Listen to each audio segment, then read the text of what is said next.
Heidi, it's wonderful to meet you. Thank you so much for taking a minute out today.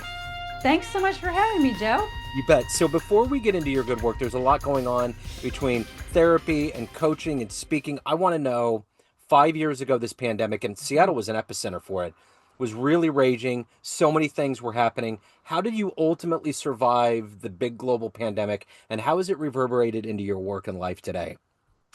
Wow, that's a great question. I The pandemic kind of coincided when with my kind of hitting rock bottom. So I quit my job in August of 2020, and then I was thinking about what I wanted to do with my life and what I wanted to build. But subsequently, I also started getting worse and worse and worse on my journey with my health. And I couldn't go anywhere. And so the pandemic actually helped me to have that space that I needed Yeah. to go inward and to heal and not feel like I was missing out on everything because I couldn't really travel at that time. And I just, it was, for me, the pandemic actually was a time of kind of healing and unfolding. And so it gave me that space and that time to focus on myself. And so what has come of that is actually what I'm doing with my life now.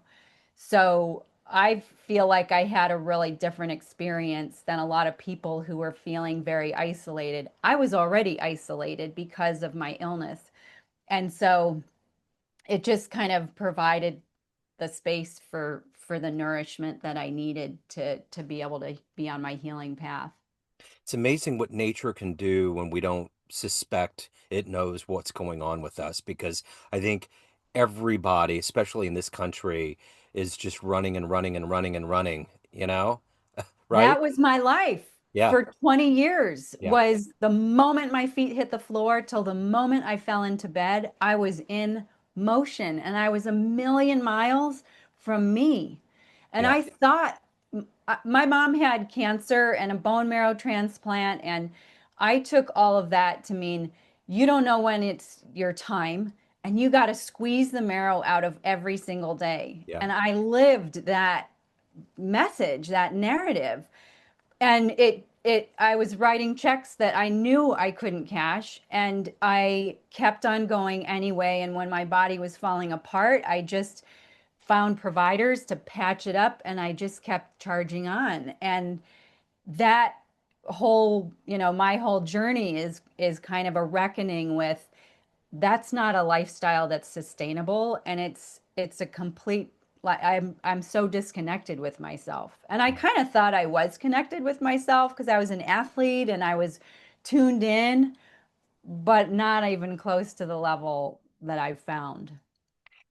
There was a skit that SNL did during that time that got a lot of flack, and it was controversial, and it was about all of these people that tested positive for COVID and got to stay home for 2 weeks.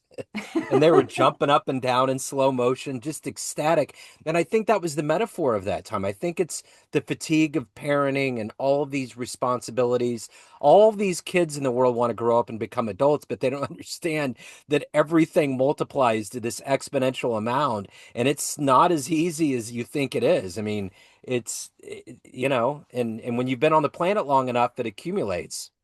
Yeah, and I think we need permission to take care of ourselves. And I Yeah. think that's exactly what you're talking about. I mean, I had patients where I'd ask, what do you do for relaxation? I don't have time to relax. And I was like, I don't either. I like movement. That's my relaxation. Yeah. And it was pervasive, everyone. And Yeah. I look around, and especially in Seattle with the traffic and the crazy, and that's the narrative. We're supposed to just stuff our houses and stuff our lives and our schedules, Yep. and that's living. And wow, it's too much. It is. It's way too much. So there's a lot of titles.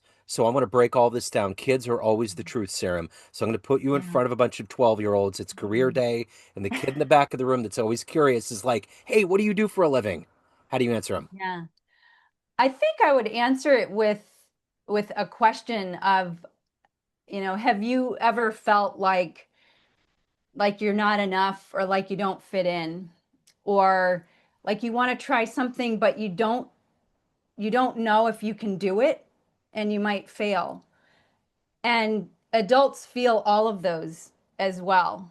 And my job is to help people connect with themselves so they have the courage to do the things that are hard, or the things that might be scary, and that they have acceptance and a belief that they are enough, and they don't have to be somebody else to fit in. So I help people with that and help them really live their purpose with joy and possibility. Yeah. What did you want to be at 12 years old? What was your dream job? I had really high aspirations. I wanted to be in the Olympics for either downhill skiing or equestrian. And I thought I had better odds on the equestrian because you can be 50 and still be competing in, the dressage ring or the show jumping or that sort of thing. What did you want to be when you were 12? I watched Chips. I was an 80s kid, so I wanted to be a cop, I right? was an 80s kid too. Yeah, yeah. Which one did you want to be? I wanted to be. Biker or I was thinking Poncho. See, Poncho? Yeah, he was yeah. the I one, could see that. And then for some reason, I thought it was kind of a glorified romantic notion that BJ and his best friend Bear, the guy with the monkey that drove in the 18-wheeler, Uh-huh. because there was Yeah. that convoy and that whole like convergence of 18-wheelers at that point. They made it look really glamorous. Like, see the world, get in the truck, have a monkey in your passenger seat. It was like, all right, let's do it.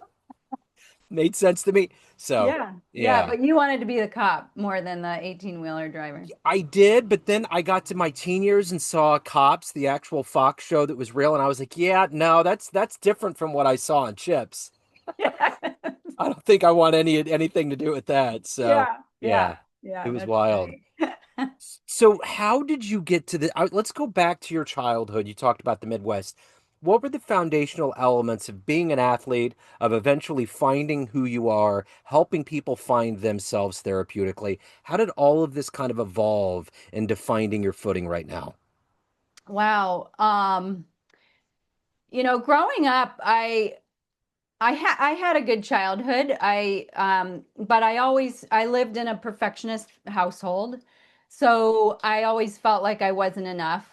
And there's people who are like, I'm going to prove to everybody that I am enough. And I kind of went the other way. I was a little bit rebellious and was very ungrounded growing up. And then I took a chance on believing in myself, which really was the first time when I was 22 and I was thinking I had graduated from college, and I kind of partied in college and wasn't really focused. And then after college, I was like, all right, I was a ski bum in Colorado, I was a ranch hand in Wyoming, I moved around a lot, did a lot of service jobs, and I wanted more. And I wanted to go to grad school for nutrition, but I was never good at science. And my sister said, just go for it. And I was like, I can't do that. And she said, do it anyway.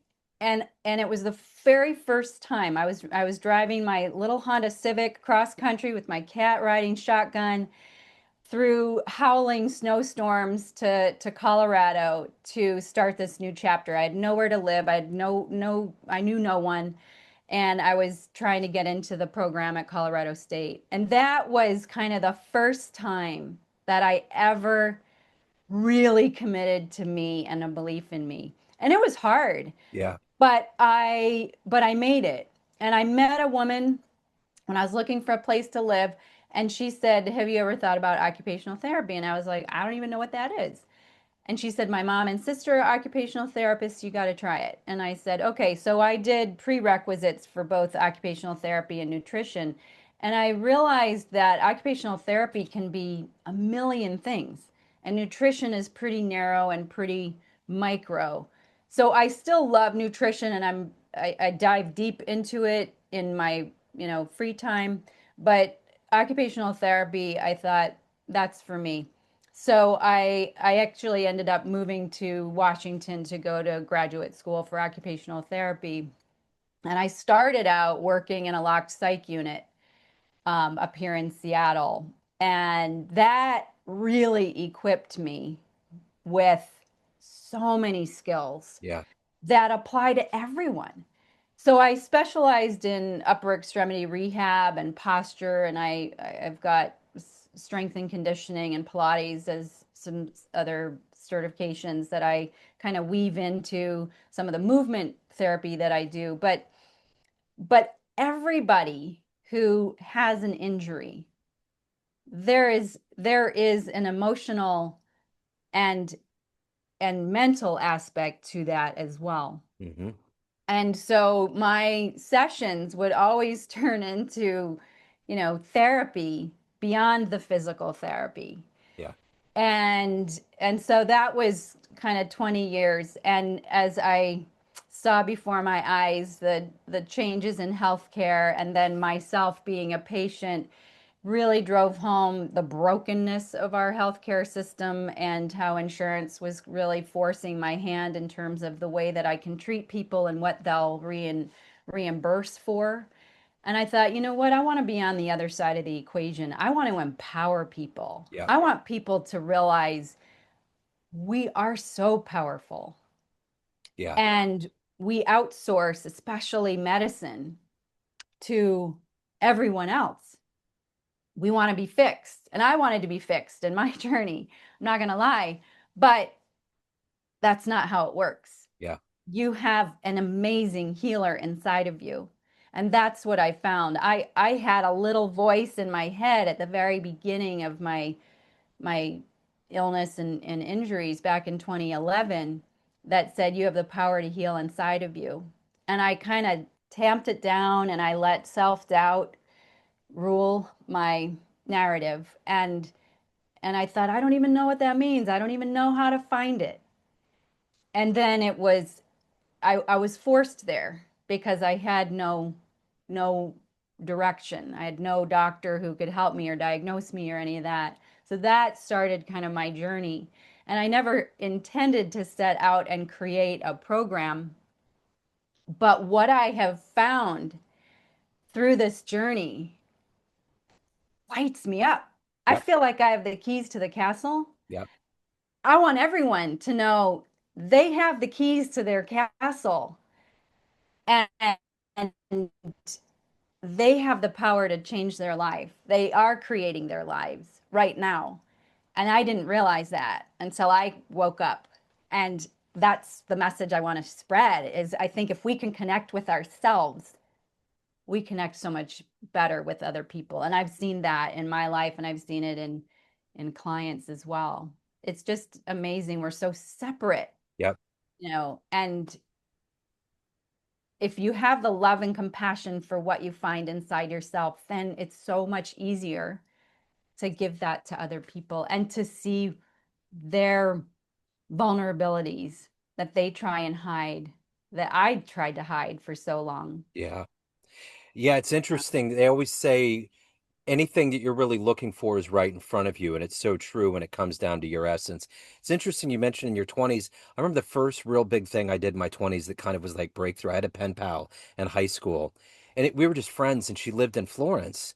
And my family came here from Italy, and I went over there alone when lira was like in the thousands, and you had calling cards and manual cameras. And it was like, oh my God, it was like, I mean, it's not like moving to Colorado, but it was one of those moments where it's like, I'm on my own. I'm walking around the Colosseum in Rome going, wow, this is where it all began. Not only my ancestry, but civilization. And then you hear a cell phone go off and you're like, wow, it's crazy to think about just where you are in history and how just those moments early on when you take that chance and just decide you're going to do it no matter what. It's just Yeah. that's what life is all about. Well, and you can do so much more than you think. Yeah. When you give yourself that opportunity to try it out, it's amazing. Yeah. It's like, wow, I can do this. Uh-huh. I studied abroad for a semester in college, and we had paper maps and didn't speak the Yep. language, and we got around. We got Yep. on a few wrong trains, no big deal. We Yep. had a pass. You just get off when you figure it out and then get back on track. And you feel this sense of independence and empowerment, you Yep. know. Yeah, You just got to learn basic things like where's the bathroom? Do you have an open hotel room? And then you work up from there. And people are, fortunately around the world, English and understanding that Americans travel all the time has always been to our benefit. And I've always been very mindful and respectful of other cultures because it doesn't happen as much in other places like it will with, just yeah, kind of the English American kind of dialects and all of that. But for sure. it's amazing. So who has been that ultimately at the end of the day to find who you are and what your purpose is? Who has been that inspiration, that hero, that bedrock for you? You know, uh, I wish I had somebody growing up. I did not. Yeah, I would say the most inspiring and pivotal person in my life has been Tara Brach. And she, I found kind of in the depths of my darkness, and I found her meditations. And I had tried meditating before, and I, yeah, it didn't work. I was like busy, but yeah, she had a method of meditation that really spoke to me. And she also had live, or still has live Wednesday evening meditation and then a talk, a reflection talk after. And so I would say she is one of the main people who has been a huge influence on my life. I actually sent her a card and told her she changed my that's life, and awesome. I That's cool. appreciate that. Yeah, yeah. She's a So gift to the world, yeah, actually. for sure. So let me ask you this. The one thing about our lives as busy adults is this balance between our soul, our family, and work. There's this kind of matrix of this Libratic scales. How does that philosophically work for you in your life? How do you balance every day doing the best job? Because you have to deal with deep things when you're helping people get to better places, but you have to take care of yourself. How have you found that balance? Well, it's dynamic. I mean, every day I set an intention to to live for my highest good and the highest good of all. And I try to be intentional with everything that I do. And I watch myself like a train wreck when I know I'm making a poor choice. And I give myself compassion. And boundaries are always something that I'm working on in terms of just I'm an empath, and part of the part of why I left therapy was because I was so depleted because I just gave too much. So that's something that I'm always working on. And just to do what I can to move forward with what I'm here to do on this planet, and then let go of the rest, Yeah, not attached to outcomes, making steps every day and then letting go, which is hard. We like to control. yeah, But when I let go, that's when the most things come to me, the yeah, ideas, the creativity, the work, things like that. So it's always it's an ebb and flow and a yep. dynamic, and definitely my health affects all of it, how I feel when I wake up in the morning.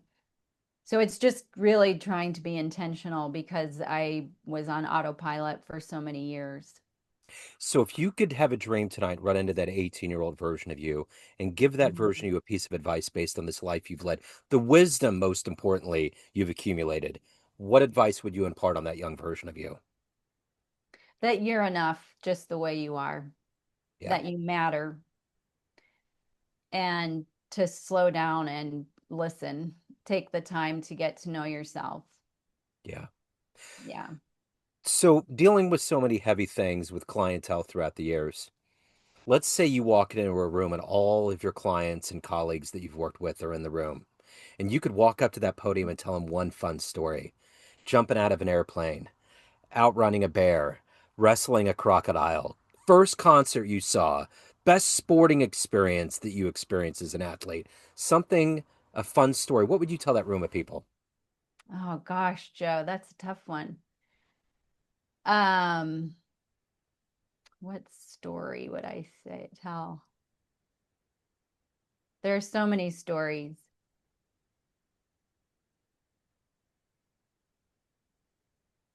I don't know. I feel like an inspirational story or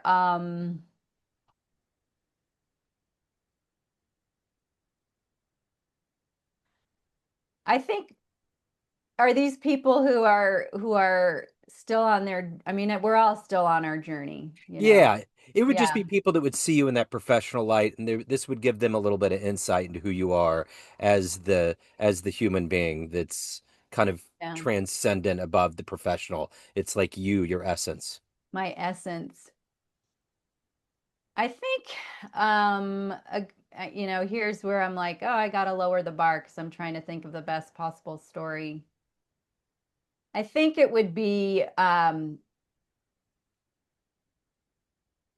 about so I love being in nature. Yeah. I love I love being alone. And my husband and I were out hiking in the mountains and I'm like, there's a trail on the map. I know nobody's going to be on this trail. Let's do it. So we go up to the top of this mountain and we come down this trail and it's great. We don't see anybody. Our dog is having a blast and the trail is getting thinner and thinner and it ends up disappearing altogether. And Wow. then we hit a whole giant area that's a burn area. So it's tons of down trees along with new growth. So we have no idea where the trail even was, where it is. It's getting dark. We have no flashlights. We've run out of water. It's really hot. And our dog is thirsty and we're on this hike and we're in the middle of nowhere. There's no cell service, there's no anything. And my husband is getting nervous because, you know, there are bears, there are wildcats, and it's getting dark and there's the ground is wet. So we're trying to walk on down trees and then cross over to another and our dog is like climbing up and all over and it ended up taking us hours to go probably a half a mile. Wow. And luckily my husband is like a homing pigeon and he knows where to go because I've been lost before and not known and have been lost for like 8 hours in the middle of Shoshone National Forest in Wyoming, where it was like, oh my God, we could really die from Yeah. exposure out here. But we ended up getting to a road eventually. But we both looked at each other and we were like, maybe a trail that's established that some people are on might be the way to go. Yeah. But you don't know. And that's kind of a metaphor for life too, is when you take the road untraveled, you do end up with obstacles in your way, and it's finding your way and finding direction and staying calm. I was like, I've been talking to my team of light and we're gonna be fine, Yeah. And it was funny because my dog rustled up an elk that was massive and like the whole ground vibrated where it was and but I just felt like we're gonna get out of here. And if it did get dark, we would have had to stay put. Like there's Yeah. no way we could have gotten out of there Yeah.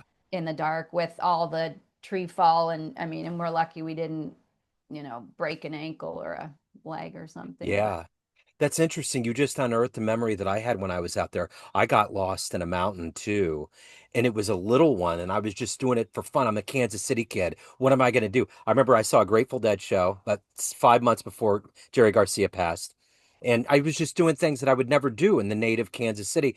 But I remember it was getting dusk and who I was with, they were getting nervous. And I'm like, I don't know how this works. And we had a compass and we were trying to figure everything out and we You had kind of got that. rearranged. Anyway, we finally made it down and there was a little grocery store area and all of that. And we called friends to get us. But it's a weird feeling. I've never felt like that before where it's like, this could be really bad fast. Right. And I was on a hike with an old boyfriend, and we actually found a hiker who had tried to cross a patch of snow. And he even had crampons and an ice axe. And he slipped and he tumbled down a chute. And we ended up staying with him. He died. And we didn't take, I didn't take it. This is early 2000s. So I had my cell phone just for emergencies only. We never took it hiking. We'd Yeah. bring what we needed for the day. Yep. But this guy had a phone. We called his girlfriend who was moving into his apartment that day. Wow. We called 911. A chopper came. Oh my God, it was the most awful thing. And it was too socked in, and we heard it leave. And then we stayed there until it was dark, and we're up in the mountains, and we ended up leaving him there, and then hiked down to two dads and their sons, and each of us slept in a tent like between them, because we had three dogs. I mean, it was crazy, but that really made me realize no one's coming, Joe. Yeah. Yeah. You are responsible. You have to make choices that are really calculated Yep. when you're out there, because we have this idea that help's on the way. It's not on the way. It's I not. know. And that kind of just burned into my Oh, brain that's when huge. when we're out there um hiking, and I go alone a lot, and it's like, okay, I'm not going to try things that I used to. Yeah. No, I get it. You get to that Yeah. point. The Cavalier Yeah. way is not going to work. I get Yeah, it. and you can get into trouble. I Yeah. mean, my husband was just mountain biking, and he broke his neck, and you just don't know No. what's going to happen. Don't live in fear. Get out there, live, but also realize, like, you have to be able to take care of yourself. Uh-huh. Absolutely. Yeah. So everything that you've done and more importantly evolved into at this point in your life, what are you the proudest of? I think I'm the proudest of the person that I am right now. Yeah. I'm grounded, I am aware, I'm intentional, and I'm here to live my purpose, and I know my purpose. So I think that's what I'm most proud of. Yeah. So let's take it a step further. Everyone has a perception of you, family, friends, clients, colleagues, everyone that knows you, but you run the show. What's your perception of you? Who do you think you are? Who do I think I am? Who do you think you are? Well, no. You know, I would have said before all this the labels. I'm the therapist, I'm the friend, I'm loyal. But now my perception of me is that I'm a being that is connected to everything and everyone, and I have the power to co-create my life, and that I every thought that I have, every action, every feeling is creating something. And that's a perception that I have, that I don't know. I know one other person who shares that I talk to about it with, but most of my friends and the people out there aren't on the spiritual journey that I am. So my perception is that I'm much more, I look the same, but I'm much different inside, and I'm much more connected, and I love it. I love life. I love life. I'm so grateful, yeah, for It's the life.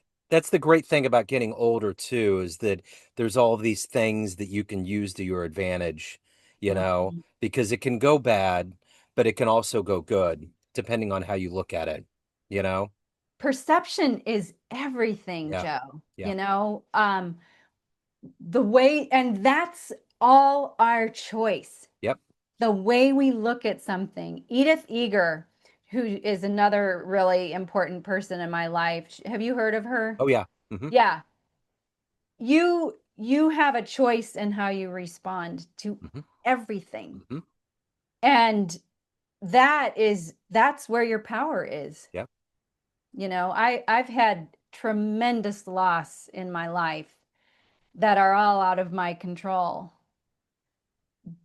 But that is what has shaped me Yep. into the person that I am, and the way that I'm choosing to look at that, to look at the things that have happened to me and how I can meet the things that happen in the future with a curiosity rather than of feeling like a victim. Yeah. Yeah. So if anyone wants to reach out, they want to hire you, they want to learn more, they have questions, they're interested, where do they go? UnshakableMe.com. It free resources. There's ways to contact me. You can schedule a video meeting, and then there's an email address on there. Yeah. Okay. I will put that in the show notes. Heidi, this has been wonderful. Thank you for your story. Thank you for your time. It's been great. Thank you, Joe. I've Yeah. really enjoyed it. It's been wonderful. Thank you. Yeah. Hello, friends. Joe Dimino here. I just wanted to let you know that after 30 years or so, I have finally released my first book of poetry through the mighty Spartan Press here in Kansas City, Missouri. As the creator and host of both Neon Jazz Radio and the Famous Interviews with Joe Dimino podcast, along with being a visual artist, I'm ready to embark on a new adventure and want you to be a part of it. You can get a copy online via Barnes & Noble, Amazon, and actually on the streets in Kansas City at the great Prospero's bookstore off 39th Street. You can also visit joedimino.com for links to the book, to more poetry, and everything in my world, including paintings. Thanks for all of the love and support over the years, and please dig the words.